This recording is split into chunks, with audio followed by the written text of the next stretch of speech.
لحد ما اتقطع الاتصال نهائيا مع محمد، وعدى أول يوم كامل من غير ما يتصل بحنان ولا يرد على اتصالها. عدى يوم والتاني من غير ولا خبر ولا مكالمة. وفي اليوم الثالث وصلت عربية قصاد بيت الست حنان، عربية جواها صندوق خشب جواه جثة محمد.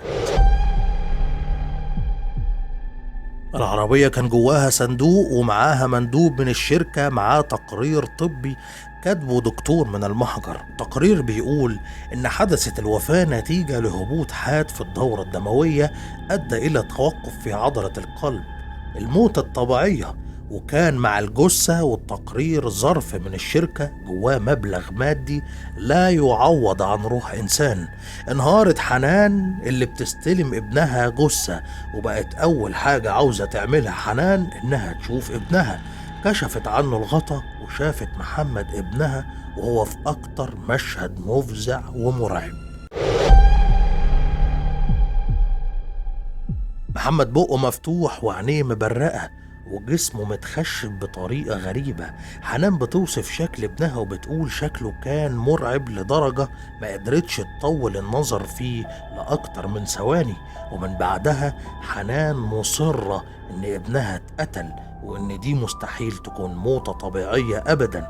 رفضت بعدها حنان تدفن ابنها وطلعت بيه على مصلحة الطب الشرعي وقلبت الدنيا هناك. ورأفة بحالتها أخدوا منها الولد حطوه في التلاجة وطلبوا منها تجيب إذن من النيابة بتشريح جثة ابنها وتطعن في التقرير الطبي اللي جاي مع محمد. بعد اللي حكيتهولي الست حنان على طول ساعدتها وخرجت لها إذن من النيابة بتشريح الجثة، والنتائج اللي ظهرت بعدها كانت أغرب من الخيال. قابلت الدكتورة اللي قامت بالتشريح وحبيت اني اسمع منها التفاصيل بنفسي، والدكتورة قالت لي انها مبدئيا فحصت الجثة بشكل خارجي وما وجدتش اي كدمات على الجسم او اي علامات في العموم تدل على الاعتداء، وان سبب الوفاة هو فعلا توقف في عضلة القلب بشكل طبيعي. لكن الغريب ان حالة التخشب اللي كانت فيها الجثة وتصلب العضلات وكمان قبضة الايد المغلقة دي كلها بتكون علامات موجودة في الجثث اللي ماتت في حالات الاختناق زي الغرق مثلا. جسم محمد كان بيقاوم الموت بكل قوته لكن بدون دليل على علامات اعتداء ولا ان سبب الموت هو الاختناق. ولما بدأت الدكتورة في تشريح الجثة اكتشفت اللي اغرب من كل ده، جسم محمد من جوه مليان بالرمل. لو في جثة قعدت فترة من الزمن في بيئة صحراوية زي دي، وارد ان الرياح المحملة بالرمال تنقل بعض الرمال لداخل الجثة، لكن اخرها هيكون في الاذن، في الفم او في الانف، مش هتكون في القصبة الهوائية ومش في الرئة ومش في المعدة. ايوه، محمد فيه كميات من الرملة غير طبيعية جوه معدته، ودي مش هتحصل إلا لو تم بلع الرمال وهو حي. يعني كأن محمد أكل من الرملة قبل ما يموت. لكن بعد كل ده برضه سبب الوفاة اللي مثبت في التقارير هو السكتة القلبية. جثة بداخلها كميات من الرمل وعلى وشها آثار الفزع وعلى جسمها كل العلامات اللي بتدل على الاختناق، لكن سبب الموت المؤكد هو توقف عضلة القلب. ده كلام ما يخشش العقل.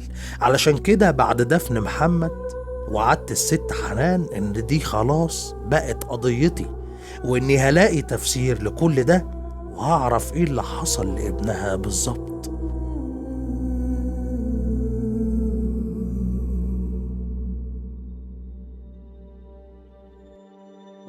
بدأت في البحث ورا المحجر وورا المسؤولين عنه، وتوصلت لشركتين مسؤولين، شركة مساهمة مصرية والشركة التانية وهي المسؤول الرئيسي في المشروع هي شركة أجنبية تحمل الجنسية الكندية، شركة من كندا وشركة من مصر بدأوا شغلهم في الأرض دي من 4 سنين فاتوا. وعرفت أن برغم من أن الشركة الكندية يعتبر هي صاحبة النسبة الأكبر في المشروع والمسؤولة عنه، إلا أن بيتم إدارة المشروع بالكامل بأيادي مصرية. واللي فاجئني إن الشركة المصرية دي ملهاش أي سابقة أعمال في سجلها التجاري، يعني ده هو أول مشروع ليها بعد ما تم تأسيسها على طول، على عكس الشركة الكندية اللي كان باين من أوراقها إنها شركة ضخمة وصاحبة رأس مال أضخم. فليه يحطوا ثقتهم في شركة مجهولة في مشروع كبير زي ده؟ شيء وارد يحصل، لكنه غريب وزود الشكوك حوالين المحجر. واللي عرفت كمان أثناء بحثي اللي أكد لي كل الشكوك إن محمد مش أول حد يموت في المحجر ده.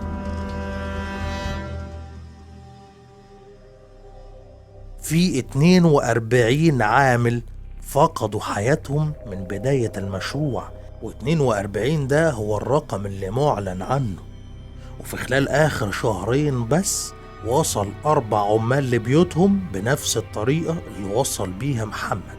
لكن الست حنان كانت هي الوحيدة اللي ما قبلتش التعويض ولا قبلت إنها تدفن ابنها بدون أسئلة. وفي اللحظة دي عرفت إن مكان التحقيق اللي المفروض أكون فيه دلوقتي مش هنا، المكان الصح هو أرض المحجر.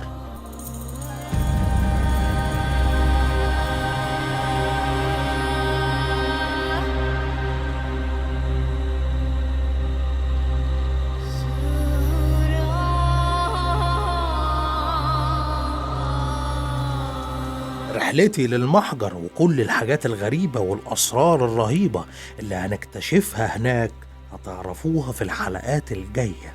خليكم معانا، وما تنسوش لو عجبكم اللي بتشوفوه عرفونا، لو ناويين تكملوا نورونا واشتركوا معانا في الأوضة. مروحوش بعيد، ملفنا لسه مفتوح.